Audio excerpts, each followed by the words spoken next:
Welcome back to the Two Blues podcast and to the first episode of 2025's Two Blues transfer news. The January transfer window is officially open. Thank you everybody for joining. This is, of course, a live episode, so make sure to get involved in the comments. Let us know what you think of our takes of all of the latest news surrounding Chelsea. This is, of course, Two Blues podcast, focusing on bringing you the most up-to-date news surrounding Chelsea Football Club. I am joined by my host, Mr. C Money Picks, and today we are talking Marc Guehi. I mean, when will this Chelsea centre-back roundabout ever stop? Will the merry-go-round ever finish? There have been plenty of players, Charms, that we've looked at over the last few years. The amount of players that I speak to someone at work and they say, hang on a minute, he's from the Chelsea Academy. Ola Aina's from the Chelsea Academy. Livramento's from the Chelsea Academy. The amount of players that we have let go who have gone on to do great things, and Marc Guehi is 100% one of them. So before we get into all of today's news and the updates, just in general, what are your thoughts on Marc Guehi as a player and what he's done since he's left Chelsea? So obviously he's probably one of the graduates that's had both the least contact with Chelsea as a club, but the most success outside of it. I mean, you can look at players like Tomori and players like that who've gone on to do big things. All of them had a little stint in that Chelsea, as you called it, roundabout, But I feel like Marc Guehi, he'd gone before you'd even seen a sniff in the door. So, it's probably bang for buck one of the least attached I've been to a player coming out of the academy, but obviously success-wise, you've got to look at the player, and he's a great quality player. There's a reason he's forced his way into that lineup at Crystal Palace as a starting centre-back, and now he's a stalwart in that side. I mean, I can't imagine what they would look like without him. And I understand Crystal Palace and Chelsea have got completely different profiles as to both how they play football, how they like to structure their transfers, and the profile players they like to get in. But I think he's a fantastic quality player for them, and I think that he could have been a fantastic quality player for us. It's just, would he have been able to have the same level of experience and been able to get the same tread on the tyres? Probably not. So it's good that he's left, and it's good that he's been able to get as much experience and sort of professionalism about him in that space of time as he can do. It's just, my question is, when it pertains to Chelsea, is does he have enough experience and enough quality to get into our side? Because that is a different question to that of Crystal Palace. So that's probably going to be today's topic, all roundabout. But yeah, I think that since he's left, he's turned into a quality player. It's apples and oranges who he was then to who he is now, and it's definitely been a slap in the Packer punch machine, and we're seeing the scope of that now. I think Crystal Palace, everyone was questioning how they would get on when they lost Zaha, and it seems like they've only done flourish, and that back line is a big part of that. And Marc Guehi is the star of the show at centre back. So I would say he's leapt on leaps and bounds since he's gone, and I think he's a quality player now. It's just, does he fit into the Chelsea back line? Yeah, and I think in terms of, we talk about, particularly when you're looking at January transfer windows, you want players that can come in and make an instant impact. And I've kind of been talking quite recently, quite a bit about Trevoh Chalobah and how when you consider players, for the price that a good quality centre-back would go for in today's market, you're looking at probably 70, 80 mil minimum. And a player like Trevoh Chalobah is kind of a nailed on, Prem proven, experienced. He's played in League One. He's played in the Championship as League On, as in the first league in France, not League One England. He's played in the Championship. He's played in the Premier League as well. Marc Guehi, I think it was 2 EFL appearances for Chelsea. Never really, as you kind of alluded to, never really became a mainstay in the team. But he had a great I think it was a year and a half on loan at Swansea. And he's been absolutely fantastic. He signed for Crystal Palace, I think it was 18 million. And at the time, we were kind of thinking, look, that's good money for an academy player. When it's pure profit, it's fantastic. When you look at Marc Guehi for 18 million, I think that's a fantastic signing from Crystal Palace's perspective. And what he's done since joining Crystal Palace, and I think it was 2021. So he's been there. This is his 4th season now. He's captain of the club. He's got 22 appearances in England colours, 22 international appearances. And this is a player that I think has really, really come on leaps and bounds. And you could argue is definitely one of the best centre-backs in the Premier League. I think one of the most consistent centre-backs in the Premier League. And while he may not get the plaudits because he doesn't really get the clean sheets that, you know, a top six side would get because he's playing at Crystal Palace, you do have to take that into account. And I do think what he's done over the last few years is definitely worth mentioning. And when you're looking at viable options for this Chelsea side, I mean, Marc Guehi, I did a couple of shorts that actually haven't come out because, and I'm confused as to what the situation is with Trevoh Chalobah's contract, because I did a whole short at the weekend saying, is Trevoh Chalobah the answer? And I'm really sorry, I'm going to have to dip off for about half a second. This tea bag's burning my hand. Fuck.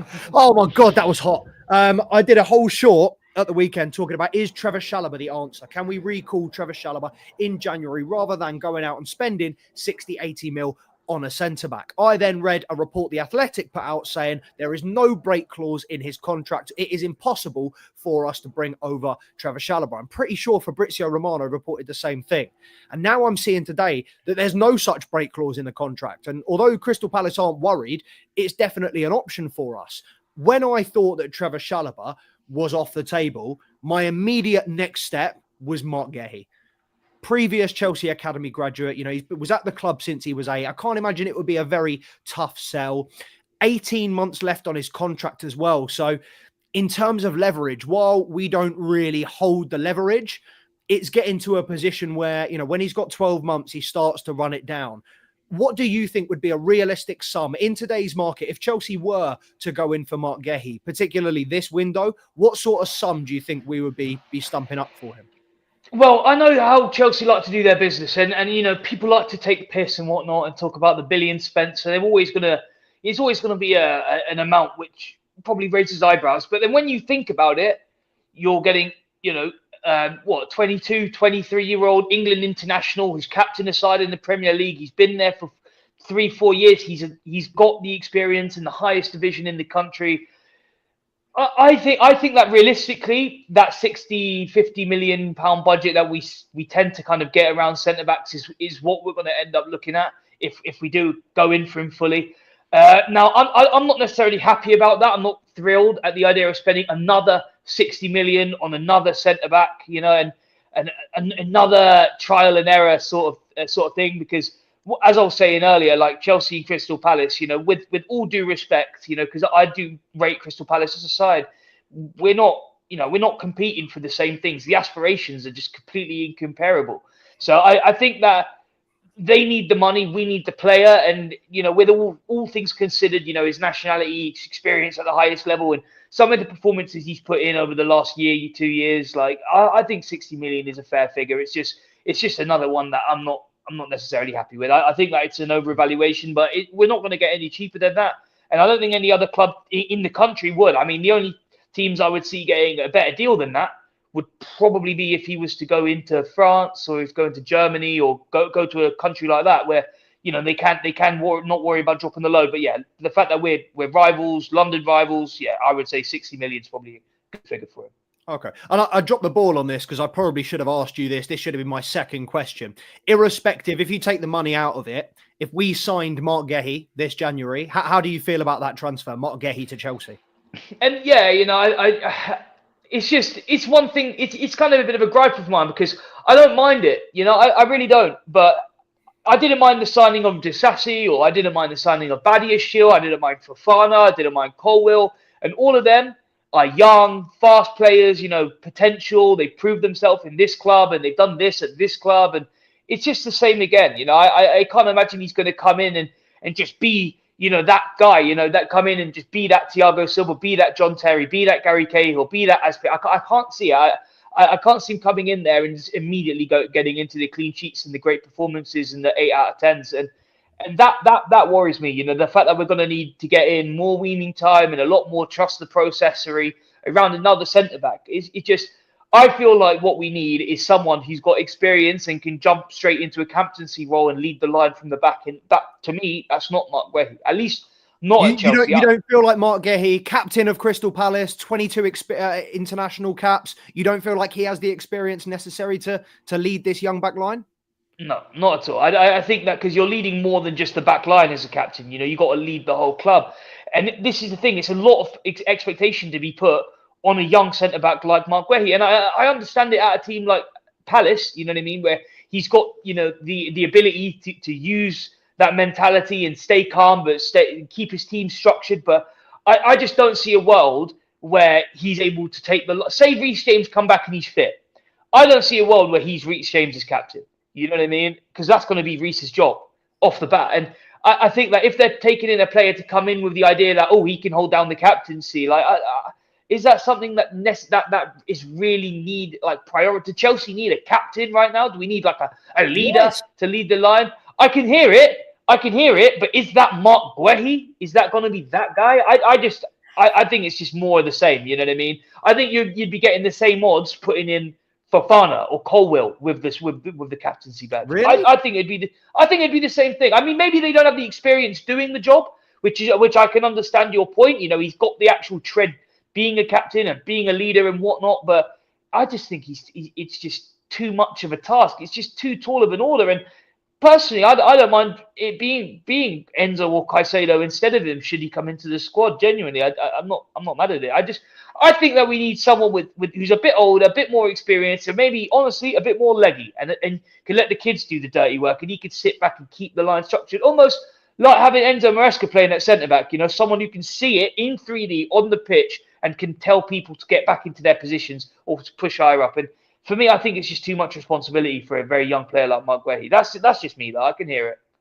Yeah, I think you compare. I mean, those two direct comparisons that you went to, Levi Colwill, I'd say very similar player, and yes, definitely future Chelsea captain. And if you were to ask me right now what the order is, I'd say he's probably fairly close to the top of the pile.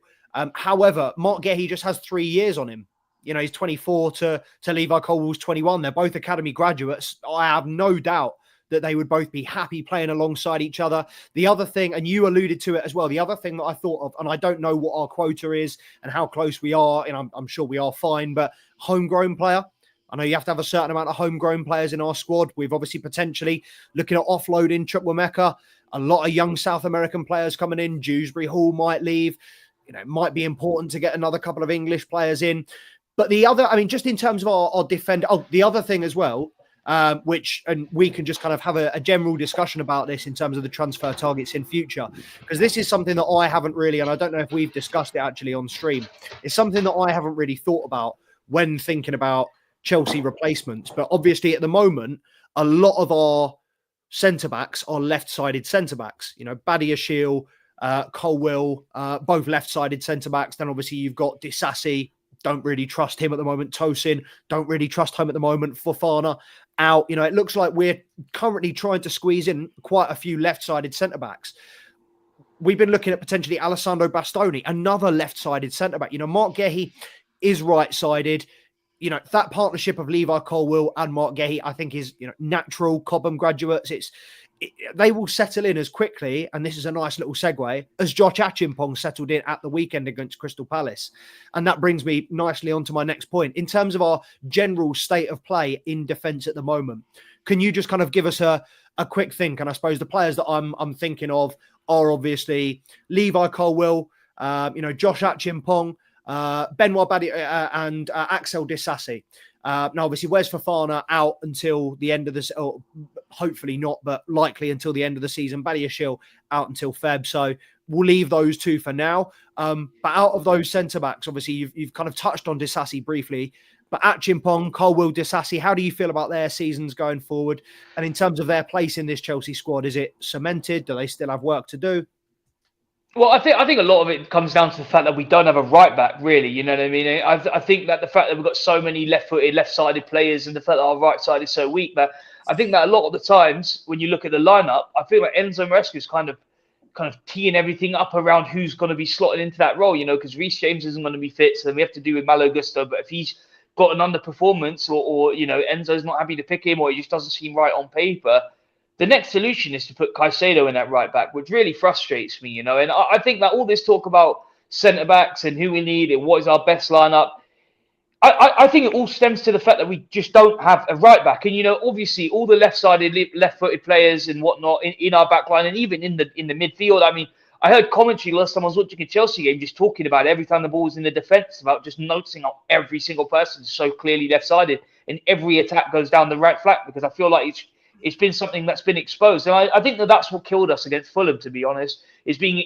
exposed on one side where it feels like we've got so much going on with left-footed and left-sided players. But when it comes to the actual lineup of the centre backs, this is something that we've struggled with for months. You know what I mean? Because you make your lineup, you decide who you want where. Because I've always said I wanted Fofana and Colwill next to each other. That's going to be me. But obviously, it's not going to happen. It never seems like it's going to happen. One's injured, comes back, and the other's injured. It just is what it is. As you said, we're not going to see Wes till probably next season, realistically. And left and right, Badiashile, couldn't really care less, but it's going to be struggle to get him sold in January. He's not going to be fit until February, so it kind of leaves us with a handful left. I think Disasi's not cutting it at the minute, particularly. Just quickly, you said about right back. Do you not like Gusto and James at right back then? I think James is made out of Weetabix, and I think that he's proven that over the last 3 years. Since he won a Champions League, he spent most of his time on the chop. And Malo Gusto, I think he forgets that he's a right back, not a right winger or a left back. And I catch him out of position more than anyone else. And when he's having a bad game, you can smell it from a mile away. And I know you know what I'm talking about. Whenever Malo Gusto has a bad game, it feels like the whole back line capitulates out of nowhere. Are you Reece James out then? I've been Reece James out since early December, because I'm just at the point now where my frustration is just turned into anger. And I love Reece, and I think he's a fantastic player. And I think he's, if not the best right back in the world, he's a top 3 right back in the world. And I think he's clear of Trent, miles and miles away from Trent when it comes to defensive as a right back, which is what you got to be. So all in all, I think he's the best right back we've seen in this country for years. Absolutely years. But he's just not fit. And we can't afford that, because we have Champions League aspirations, let alone Premier League aspirations. We want to be the best team in the world, not in England. I mean, this is Chelsea Football Club. We've won the Champions League in the last 5 years. No one would believe you if you didn't have the papers to believe it and you didn't have the trophies to prove it. So I don't know. I'm just sick and tired of waiting for our captain and starting right back to come back when we can just get in another right back. If Trent goes to Real Madrid for 20 million this January, or goes on a free, I think we've been taken from mugs, because Reece James has been linked with Real Madrid since the beginning of time. So unless they manage to get both of them and kind of put Trent next to Bellingham sort of in the midfield, and we can get rid of Reece James to Real Madrid. I don't know. I feel like we're going to end up being lumbered with a guy who really, really wants it, but just can't do it. You know what I mean? So yeah, it's just a frustrating situation for us, and I think that we need to start putting in all of our load into trying to get in a right back. So obviously that opens up another question then. Is this the perfect time then for Josh Achimpong? Obviously we're talking about spending big money on a centre-back. Josh Achimpong, a right-back by trade. And, we have both said we understand his problems when he was going through those contract issues. We understand why he might struggle to see a path of progression, because he's got Malo Gusto, Reece James in front of him.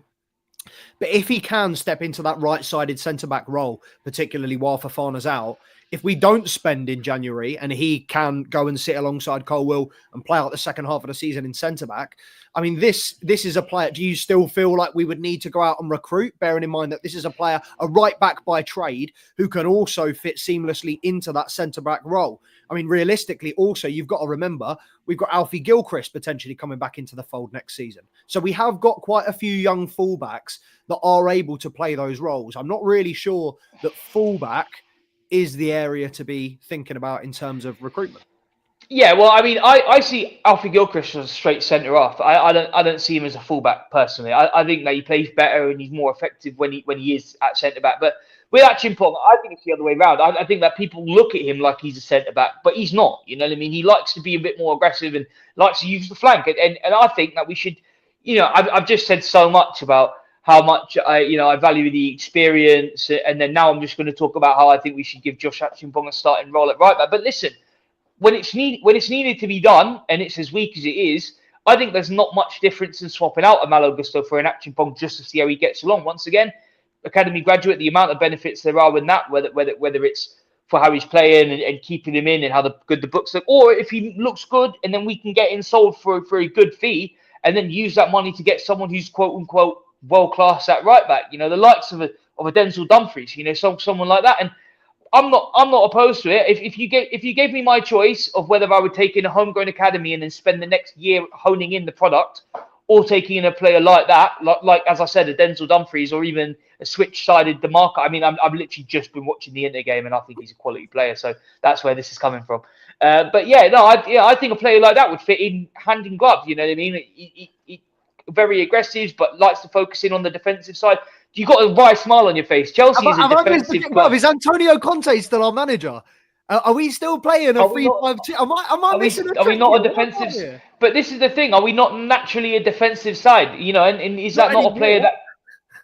I don't know. I disagree with you, man. I think that the identity of the club stems from how strong our defense has been. And if you look at when we started to not get trophies, it's as soon as we started to not adopt a defensive mentality and a defensive philosophy. That this Enzo Maresca side is built on defense.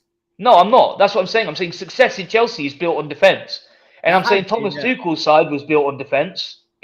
Correct me if I'm wrong, but we looked fucking solid at the back that season that we won the Champions League. Same when we won the Premier League. I mean, we won the Premier League with 13 goals conceded in the mid 2000s. That's just the identity that we've developed, and now we're just whipping boys when it comes to our defense. I mean, you got teams looking at us coming to Stamford Bridge, going, "We've 1-0 down in the 75th minute. What are we doing? Let's overload them," and they leave 2-1 up. We're doing the same thing against Palace.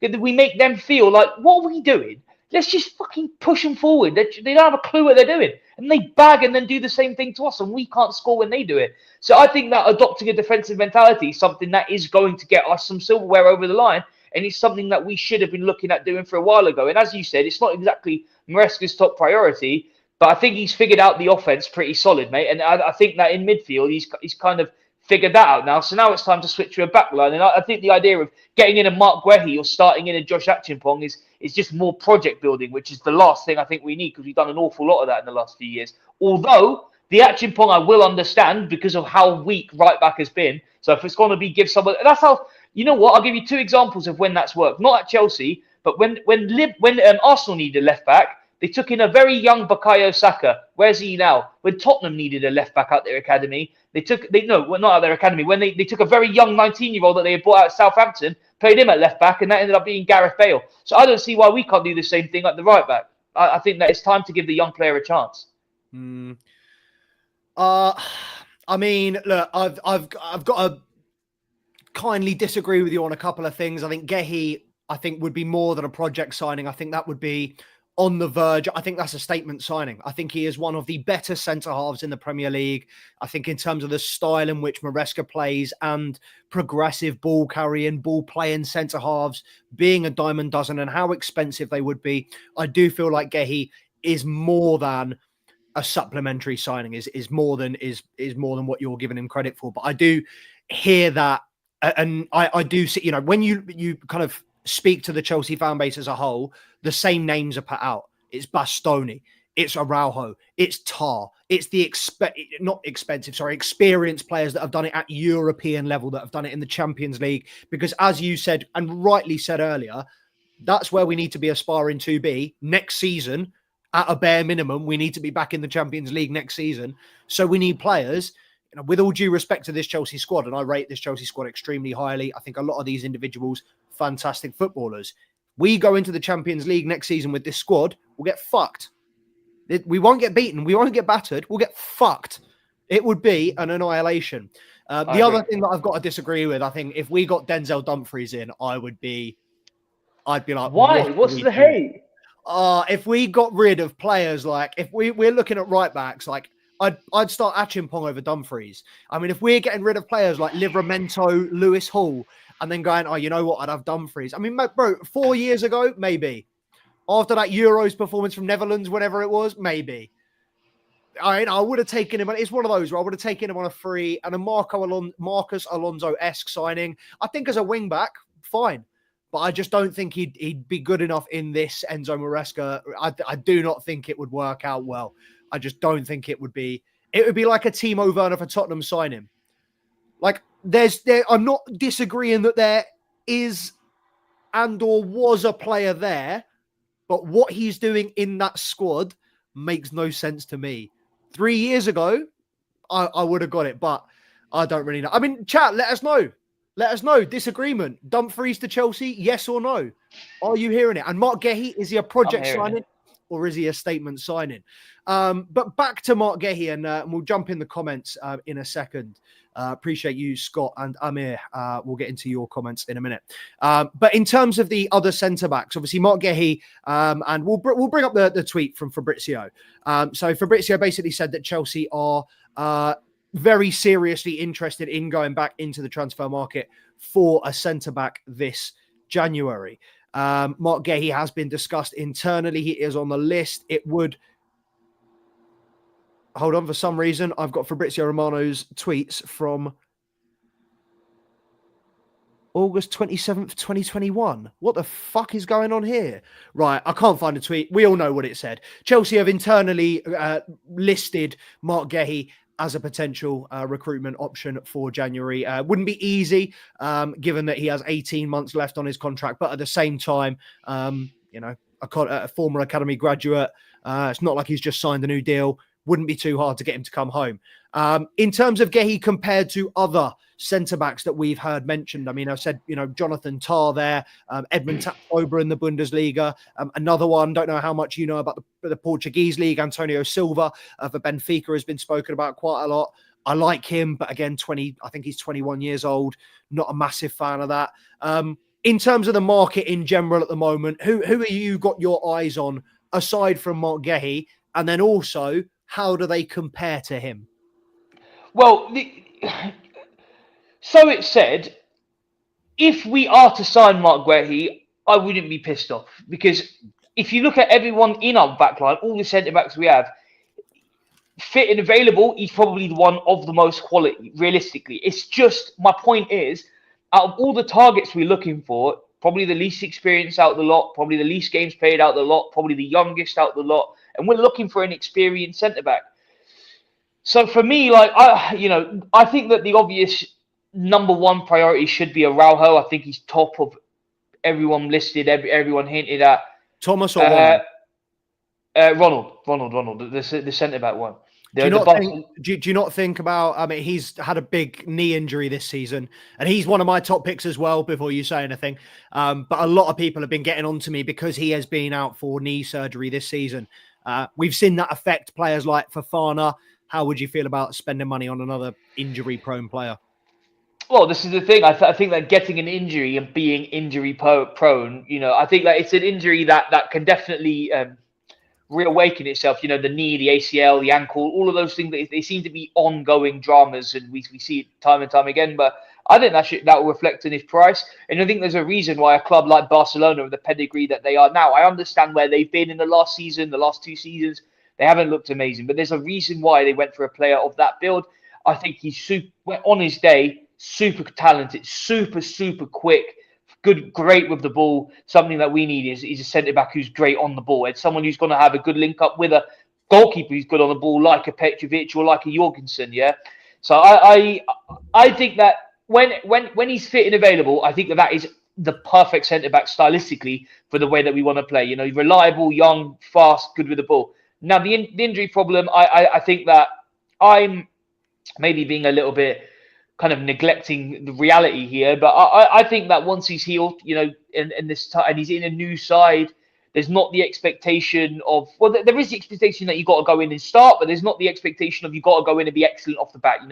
Even though he's a quality signing with a big figure attached to him, I think that coming off the bat of an injury, we would be able to slowly sort of chip him away into the side and then eventually get him in full time. And if you were to ask me about what you would want from a player like that, I would say probably by the beginning of the 25-26 campaign, probably an armband and probably 33 games of the season played. And I think that coming back off an injury, if we slowly work him in this season and he's fine for next season, I think we can get 33 games out of him, regardless of the injury he's faced with now. So my top priority would be Ronald Araujo. I think he's a quality player. And then Bastoni, then Tah. I don't really mention Tah since we've been doing the transfer talk. I'm not a big fan of him. Might be a bit of a hot take. I think he's very overrated in the side that he's in. But he's not particularly good on the ball.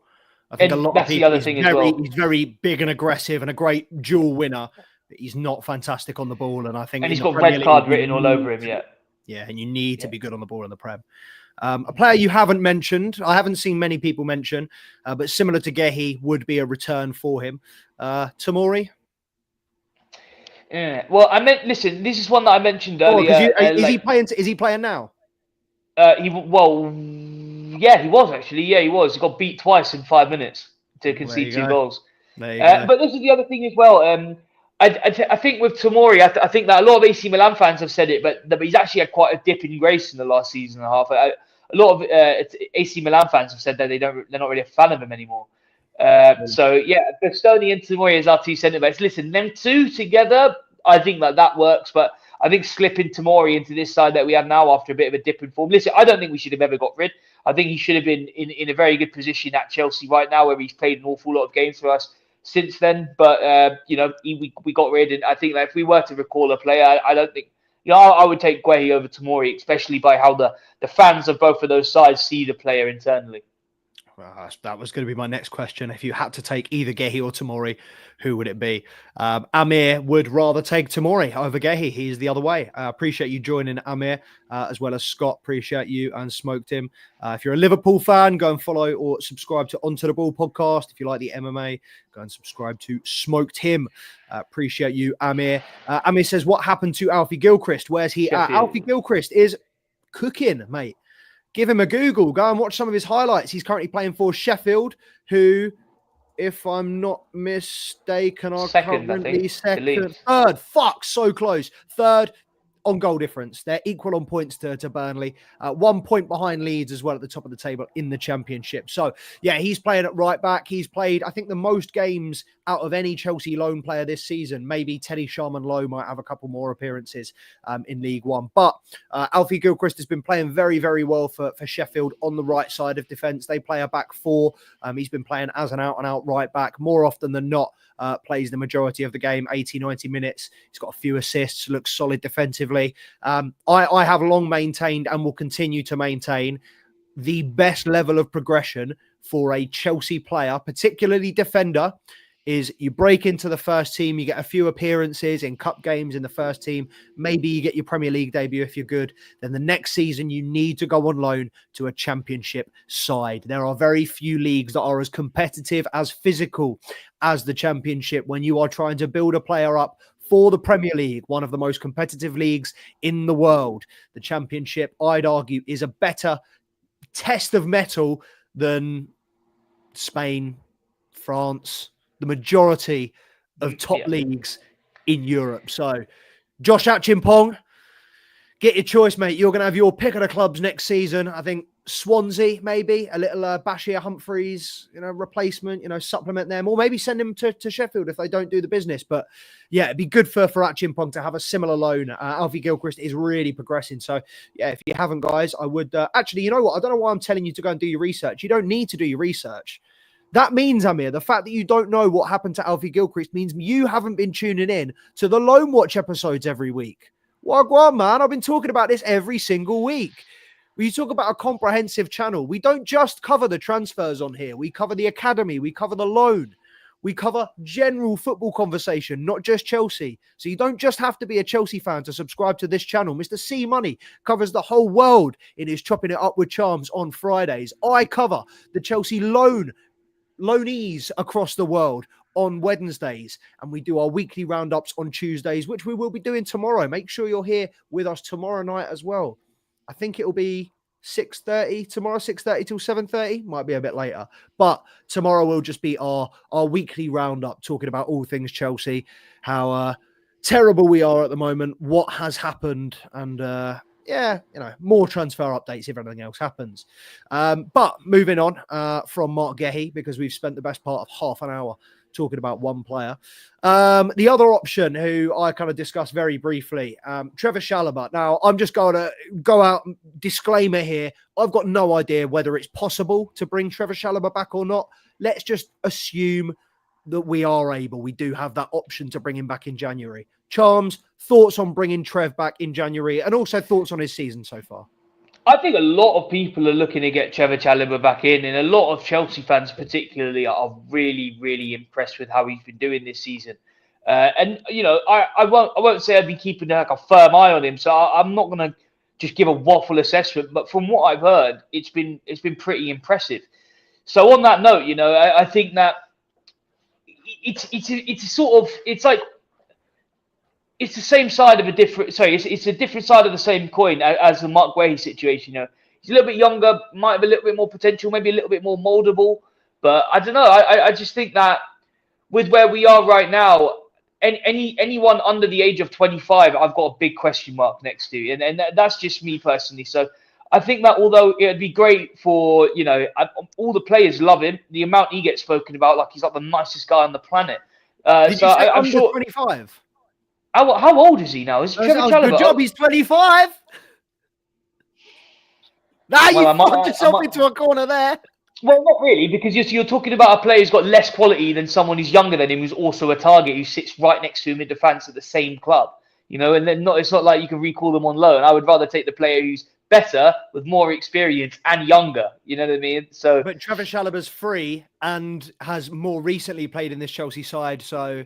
And this is the thing, and I think that we're turning into Arsenal and Spurs when we do this. But he's free. Oh, but he's played with us before. All right, cool. We're fucking Champions League winning side, aspirations to lift the biggest club. Should we sign a starting player because they were free and because they used to play for us? So it'd be great business. It seems like there's a reason he was sold. I know maybe to fit a quota with the homegrown players, so we could make in players like Enzo Fernandez and Caicedo available, but. I think that it's just becoming a solution for a problem that it's causing itself. I don't think that Trevoh Chalobah is the if I don't think Marc Guehi is going to be the one that makes it to Chelsea and kind of fit in. I think Trevoh Chalobah is even less likely to be that thing. And no doubts that I love him, and I'm sure he's having a fantastic season. And I'm sure everyone is in their right to want him back at the club. But I think other than a cute story, I don't really understand why we would be looking for a player of his profile, personally. So to summarise, you are still very much, we do need to go out and bolster this centre-back in January, particularly with Badiashile Fofana. There's no way that we can make do with Achimpong. Chalobah wouldn't be enough to bolster or to improve, our defence. You feel that we do need to go out in the market this month and sign a centre-back? A centre-back, yes. If Achimpong wants to go in and fill in the right-back side, and that can be our we can use him when Malo's, play underperforming, and then just kind of hold Malo Gusto down for the rest of the season. I'm not mad at it, especially if Reece James is able to actually be fit by the summer, and then we don't need to go and spend unnecessarily, then yeah. But I think centre-back, without question, a right-footed, right-sided centre-back is something that we need to probably put at the top of our priority. And I don't really see a reason why it wouldn't be number one priority. Fair enough. Moving on then. We'll move on to there's one more centre back, I suppose, that we can discuss. Aaron Anselminho was obviously recalled. And he is, I know you've just said not a fan of anybody under 25. He's 19. He is a right-sided centre back, so he's 1 year older than Achimpong. Is he an option to help us in this centre-back area, or is he someone that we need to loan out in? Help out 100%. I think there's a reason why he was recalled. There's definitely an intention to have him in some form of rotation, whether that's just coming on in the 70th and just allowing the other players that we've got to just not hit their max fitness into AC Milan. Amir, can you just double check if Theo Hernandez got a booking? That would make and if someone could check if Carlton Morris got a shot on target as well for Luton, that'd be nice to know. But yeah, man, I'm interested in that. I think that Hernandez scored. Tammy Abraham scored 93rd minute.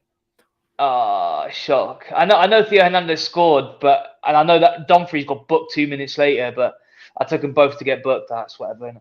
But yeah, man, I just think that when it comes to helping out at a minute, Anselminho, great stuff. You know what I mean? Perfect player to come in and fix out the rotation and stop us being so leggy, with, especially when March comes around and we got like a game every 3 days. But yeah, when it comes to a starting player, no, and I don't think he's really in the question right now. I think that Maresca's just seen we can solve a problem with our centre-backs by having someone there available for rotation, and that's what Anselminho does. I don't think a loan is necessarily the most beneficial thing to be doing right now, especially with the fact that we need centre-backs, we need right-sided centre-backs, we need people that can see out games, and it's that last 20, 30 minutes where we need our defence to be as strong as we possibly can. So I think the idea is to bring him back in and just see out games, 20 minutes left, get on there and just die for that badge. Fair enough. Yeah, I agree. I think if we were going to loan him out, might as well have left him at Boca Juniors. Might as well have left him somewhere that he was getting minutes, happy, accustomed, acclimatized. But yeah, I hope he's a player that we can see. I hope we see him this weekend against Morecambe. I hope we see Reece James, just touching on that. He's been on the bench the last couple of games. Enzo Maresca said he would get minutes at the weekend. Obviously, that all went to pot when we conceded. But fingers crossed he gets 45 against Morecambe this weekend and then he's, potentially back in the picture for the next Prem game after that. But other Chelsea outgoings, there are only a couple, really. I'm not going to discuss, we can discuss it very briefly, but we both have the same sentiment on Kiernan Dewsbury-Hall. There hasn't really been any concrete rumours, so I don't want to sit here and stir anything up and say he could leave, he might leave. Look, the reality of it is at the moment, he's not getting any minutes under Enzo Maresca. He can't be very happy with that. I wouldn't be surprised if he wanted to look for an opportunity elsewhere. I also wouldn't be surprised if he was happy to sit here for the next 6 months and accept the £50,000, £100,000, whatever it is that we're paying him, and being part of this Chelsea squad, having that on his CV, winning a European trophy. I think that will mean a lot to him. So I'm not really giving Dewsbury-Hall too much thought. Chukwuemeka, though, is a player that looks increasingly like he will be leaving. Chelsea have, however, reportedly said that they will not sell Chukwuemeka on a permanent unless the £40 million release clause is met. Now, there are European clubs interested. However many of them will be able to stump up 40 mil, I don't know.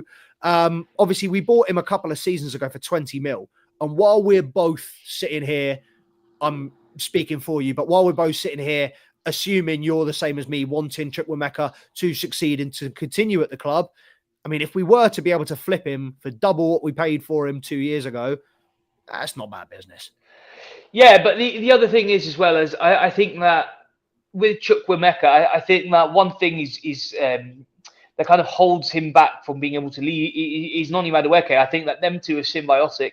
And I think that, you get one, I think you've got to start looking into the other. I even think that they play very similar and that they play off of each other very well. And you know what Noni Madueke is like? He's extremely temperamental, loves to throw his toys out of the pram. So I can imagine if you get rid of the bill to his Ben, the ant to his deck, I can't imagine he's going to be too keen about it. He might want to push and move himself, the little demon. So if we can listen, if we can make a profit off of him, if we can make a profit off of Bill, I think we can make a profit off of Ben. And I think that realistically, if we were able to get 60 million for the pair of them, I'd be very happy with that personally. Similarly, another player that we both, in an ideal world, would like to keep, Cesare Casadei. Obviously, reports hotting up this week that Torino have made an offer.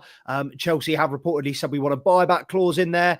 Listen, I don't want to sell him, but I wouldn't mind selling. I don't mind selling these young players when we do have significant sell-on clauses and/or ideally first refusal or buyback clauses. And Casadei is one of those that I do think has immense potential, but just on the balance of the squad at the moment, when you consider Andre Santos, Lavia, Ugo Chukwu, there's a lot of players vying for the same positions. I do think it would be great if we could get him a loan option, but at the same time, I think we've got to think about what's best for him and the club long term. I think he's one that I'd be happier, and I'd be happier to let him go than Chukwuemeka, I think.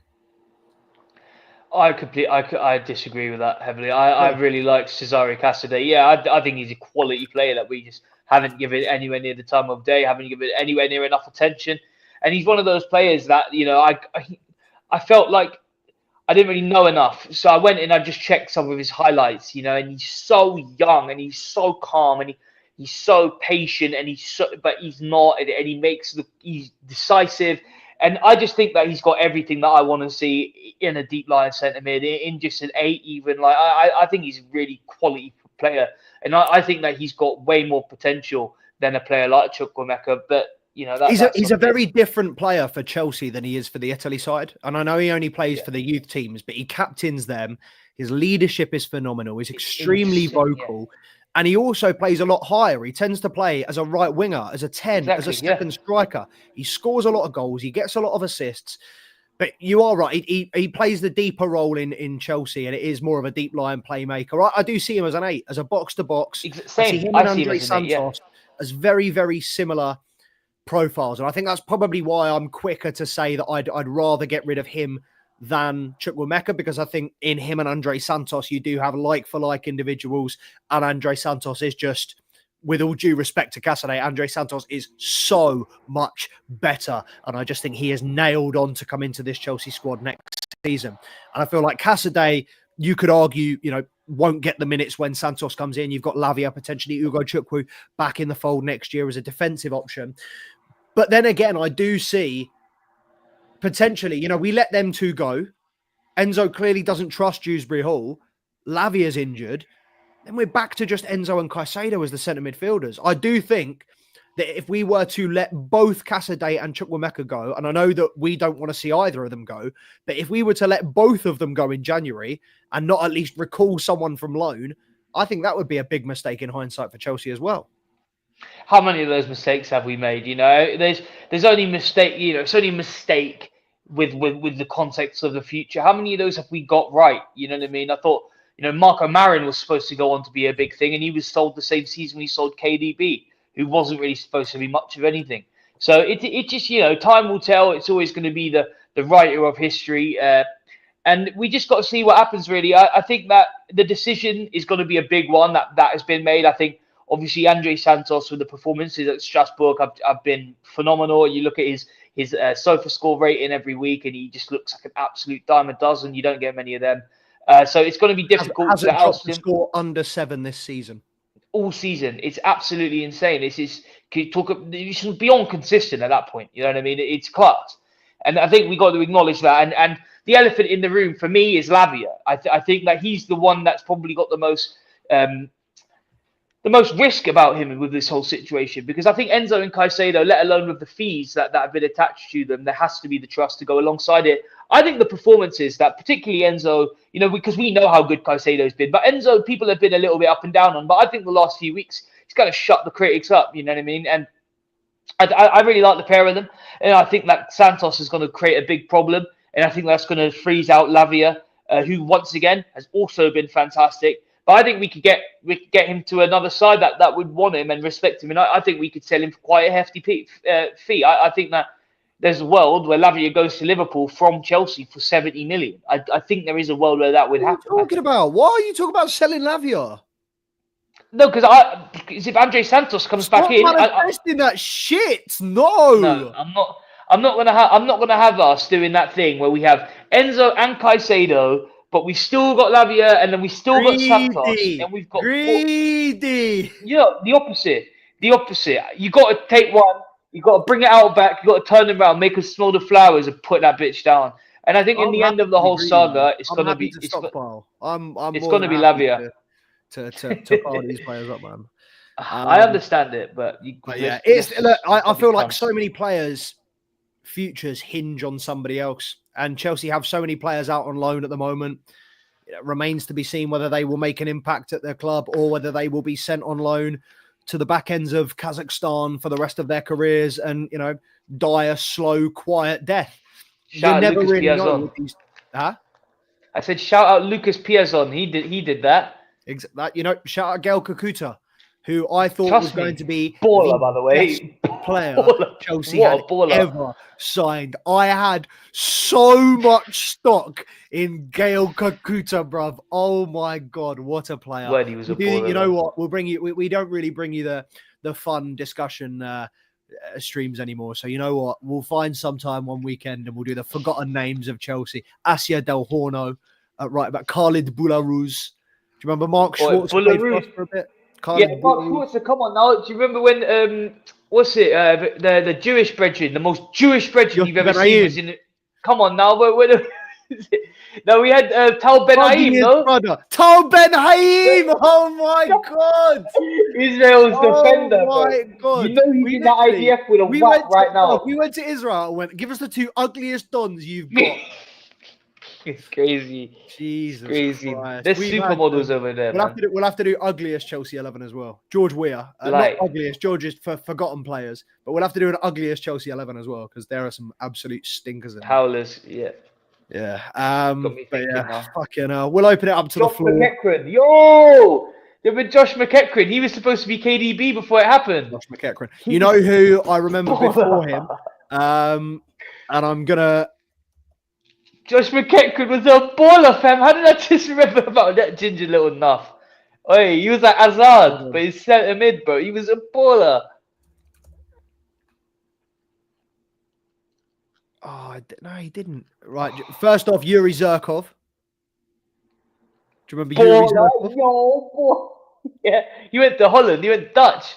Do you remember Thiago Mendes as well? Scored a screamer. Oh my God, I found him. Alexi Smirtin. Jesus Christ. Scored an absolute screamer in pre-season 2003 against Celtic. Took the fucking roof off the net. We won 4-0. Don't ever come and chat. You know what? I'm going to check that now. I'm going to check that. If I've got that right, Flashback Friday. Hold on. Alex Smirtin's Rocket versus. Oh, when was this? Oh, it was 2004. Sorry. Yeah. 2004 US. It was 4-2, not 4-0. We scored 4 goals. He scored a banger. Mattia Kesman scored twice. Jesus Christ. Oh my God. Alexi Smirtin, man. That was back when James Beattie used to play for Celtic. Jesus Christ. Oh, 6. Back in Jesus Christ. Back in the good old days, man. I love the fact that I can remember that my earliest memories of Chelsea were that season, the Ronaldinho, the 4-2 against Barcelona, Ronaldinho doing the boom, time stood still, Petr Cech couldn't get anywhere. Then John Terry come and scored the hat-trick. We were 3-0 up. This is dreamland for Chelsea. Duff, he's through. This is unbelievable. I can hear the commentary, but right, you know what? Where's the DVD? Bro, he's drawing it. He's drawing for it. He's got it right there. Does anybody? Yeah, you know what? I'm gonna start doing a watch along. I might start watching this tonight. That'd be the but yeah, guys, right. We're going to close off this stream in the next 5 or so minutes, but we'll give you a little opportunity. Amir, I can see you're in the comments, so we'll run through your comments very, very quickly. By the way, I appreciate everyone that has joined us so far. Make sure to like, comment, subscribe. But let us know, would you be happy if Chelsea signed Marc Guehi this January transfer window? Why? Why not? How much is the maximum you would want to spend on him? And if you don't like the idea of Marc Guehi, who should Chelsea be targeting in January? Should we be looking to recall any players on loan? Should Chalobah be an option? Do you want us to look elsewhere? Who is your favourite target? And also, how do you feel about Casadei, Chukwuemeka? The other players potentially could be leaving Chelsea this January. But, oh yeah, and I did confirm this for you as well. Sorry, Charms. Theo Hernandez did not get a booking. Somebody else will have to check the Carlton Morris thing, though, because there's no way I'm Googling, did Carlton Morris have a shot on target while we're streaming? Amir, you're bang on there, sunshine. I'm pretty sure, can't speak for him, but I'm pretty sure Charms agrees. Free Palestine until... Take me for a Yossi Benayoun, bro. Man. Every day. All the streamers are just dipped off as well. You weren't welcome anyway if that's not what you're here for, man. Free Palestine each and every time, man. We do not condone. Come on now, for my boys got knocked in the walk. No way. Stand up for what's right. But yeah, it looks like Amir's the only one in the cut. So fingers crossed there are a couple more people that get involved in the comments and we can get back to you. We will reply to you. I'm very active on the comments, guys. If you ever leave a comment on one of our videos, if it's not hate, I'll get back to you. If it is hate, I'll try and think of something funny and then get back to you. But either way, appreciate everybody that supports us, continues to support us. First live stream of 2025 with the two of us, and you're blessed. We spoil you. We will be bringing you another one tomorrow night. Slightly earlier, 22 hours. Slightly earlier tomorrow. Should be around 6:30, 7 o'clock tomorrow. Be here. Don't be square. I need to find out. I need to fit. That's the second time I've done that. I need to get the accent. I need to get into the Australian accent. You need to be here or be square. I need to get in there first, man. Appreciate you, Amir. Appreciate you still rocking with us, my guy. Amir, make sure to tell all your friends as well. Like, comment, subscribe to the channel. I hope all your family members, I hope all your boys are subscribed to the channel, man. Get them all over to the Two Blues, bruv. And don't worry, if you get us 10, 20 subs, I'll pattern you the next giveaway we do.